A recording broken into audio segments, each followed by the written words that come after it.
লাইফে ups and downs আসবে, that's part and parcel of everybody's life.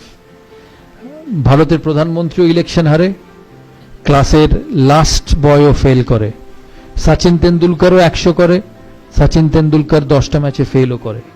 Sachin Tendulkar ভারতের হয়ে 700 ইনিংস খেলেছে, 700 সেঞ্চুরি করেছে 100টা, তার মানে বাকি 600টা ম্যাচে তো সে 100 করেনি। But every time he has turned out for India, he has believed that he will succeed.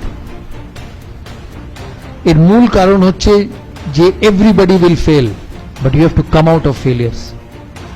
You know, there will be an exam in school, there will be a pre-semester exam in school where your results will not be good. Maybe you have not studied enough, but that doesn't mean যে পরের সেমিস্টারে তোমার যে results হবে that will not be good. It will exactly depend on what you do from that semester to the next semester. So don't put your head, your shoulder, your belief down with failures, because failures will come. There is nobody in the world who is not failed. Virat Kohli ke dekho, last 3 months hasn't got a run against Australia, hasn't got a run in the IPL. Shobai IPL dekho to? He is one of the best batsmen in the world, but he hasn't scored runs. কিন্তু এর কোনো মানে নেই যে পরের সিরিজে ও run করবে না। ও তখনই রান করবে না যখনই ও নিজে বিশ্বাস করে যে ও রান করতে পারবে না। But if he believes that he will succeed and he works towards being successful, he will succeed. আমি অনিল কুম্বলের একটা ঘটনা বলি বিফোর তোমাদের কাছ থেকে প্রশ্ন নেবার আগে। 2003 সালে ভারত অস্ট্রেলিয়া যায়।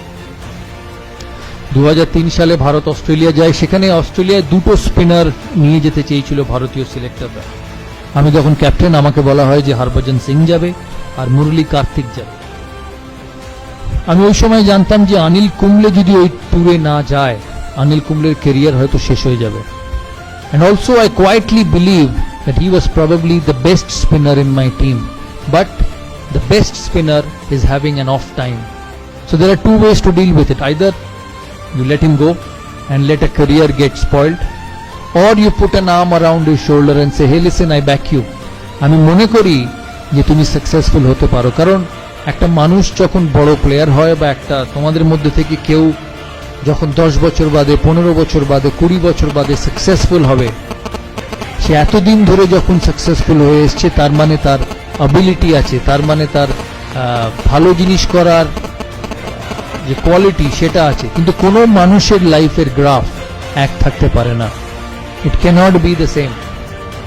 You will go up, you will go down. But that is when a genuine leader comes in. আমি তখন সিলেকশন কমিটি মিটিং চলছে, রাত্রিবেলা সেমিফাইনালের আগে অস্ট্রেলিয়ার টিম হবে। আমাকে সিলেক্টররা বললো যে ওই 2 জন যাবে। আমি মিটিংয়ে ঢোকার আগে জনকে বলি যে অনিল কুম্বলেকে যেতেই হবে অস্ট্রেলিয়া, কারণ ও যদি না যায় his career will come to an end. John agreed. John বললো হ্যাঁ ঠিক আছে অনিল কুম্বলে যাক। আমরা সিলেকশন মিটিংয়ে ঢুকি, 2 ঘন্টা, 2.5 ঘন্টা, 3 ঘন্টা সিলেকশন মিটিং চলে, কিন্তু অনিল কুম্বলেকে কোনো সিলেক্টর নিতে চায় না। আমি মিটিং শেষ হবার আগে অবধি বলি যতক্ষণ না অনিল কুম্বলের নাম এই খাতায় লেখা হবে আমি এই মিটিং ছাড়বো না। অনেকক্ষণ তর্কাতর্কির পর সিলেক্টররা বলে ঠিক আছে তুমি ভারতীয় টিমের captain, you are the captain of the side, I give you what you want. কিন্তু ভারত যদি ভালো পারফরমেন্স না করে অনিল কুম্বলের আগে তোমার চাকরি যাবে। টিম সিলেক্ট হয়, অনিল কুম্বলে অস্ট্রেলিয়া যায়। অনিল কুম্বলে 5th টেস্ট সিডনিতে, লাস্টে, যেটা স্টিভ বল লাস্ট টেস্ট, তোমরা সবাই দেখেছো হয়তো, স্টিভ বল লাস্ট টেস্ট, ভারতকে 7 উইকেট নিতে হবে টেস্ট ম্যাচটা, সিরিজটা জেতার জন্য। আমার সকালে অনিল কুম্বলের সঙ্গে দেখা সিডনি মাঠের ড্রেসিং রুমে। আমি অনিলকে গিয়ে জিজ্ঞেস করি যে Anil, this is one of the biggest days in Indian cricket, কারণ ভারত অস্ট্রেলিয়ায় গিয়ে অস্ট্রেলিয়াকে কোনোদিন হারাতে পারেনি, and we have a chance of beating them. তখন আমি বললাম what should I do, 90 over সারাদিনের খেলা, আমাকে 7টা উইকেট নিতে হবে, এরপরে সিরিজ শেষ, how do I go about. আমাকে একটা কথা বললো যে তুমি you worry about the 45 overs from the other end and I will look after the 45 overs from this end, because he is such a champion. Anil Kumble আমরা ওই সিরিজে এত ভালো খেলি, আমার এখনো মনে আছে অস্ট্রেলিয়াতে যখন 5th টেস্টের পরে সিডনি, এরা মিডিয়া রুম এত বড় ছিল, আমি মিডিয়া রুমে ঢুকি, মিডিয়া কনফারেন্সে আমি হঠাৎ ঢুকে দেখি শুধু হাততালি। আমি অবাক হয়ে যাই ফার্স্টে যে কেন এত হাততালি দিচ্ছে, কি কারণ। অস্ট্রেলিয়ার এক মিডিয়া আমাকে বলে যে we are extremely proud of the Indian team, যে লাস্ট 15 বছরে অস্ট্রেলিয়ান ক্রিকেট এত শক্ত ছিল যে কেউ কম্পিট করেনি। You are one of the only side who not only competed but you beat us at home. আর এটা পসিবল ছিল because of Anil Kumble. He finished as the highest wicket taker of the season, and ওই বছর Anil Kumble 75টা wicket পেয়েছিল, যেটা ও কেরিয়ারে কোনোদিন পায়নি। এই কথার মানে হচ্ছে যে even a champion, even the best will go down, even the best will have tough times. But if you want to be a leader, if you want to be someone who actually turns around people, you have to put an arm around him and say, hey listen, I support you.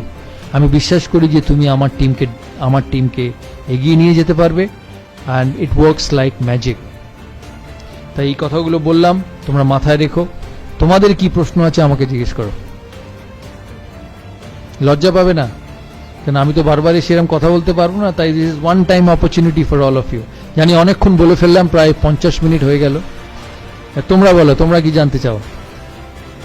But before I finish আমি একটা কথা বলতে চাই যে আমি এর আগে কোনোদিন কোনো ইনস্টিটিউটের ambassador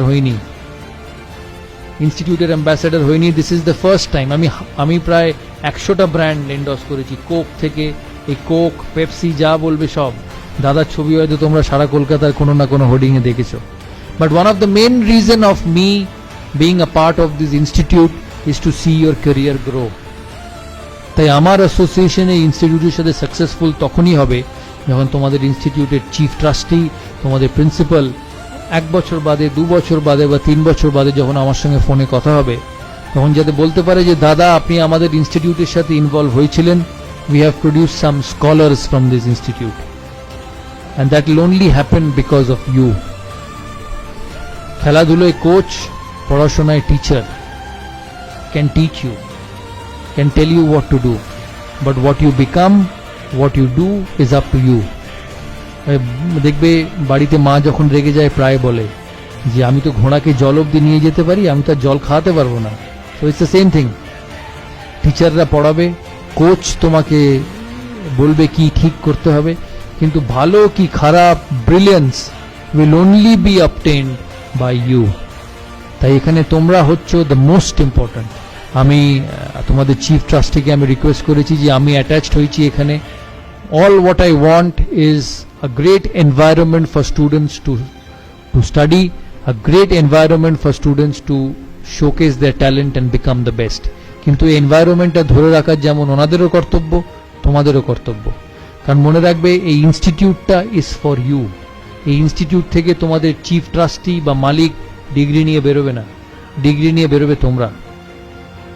so this institute, this facility is for you to make the most of it and become one of the most successful people one day. Thank you.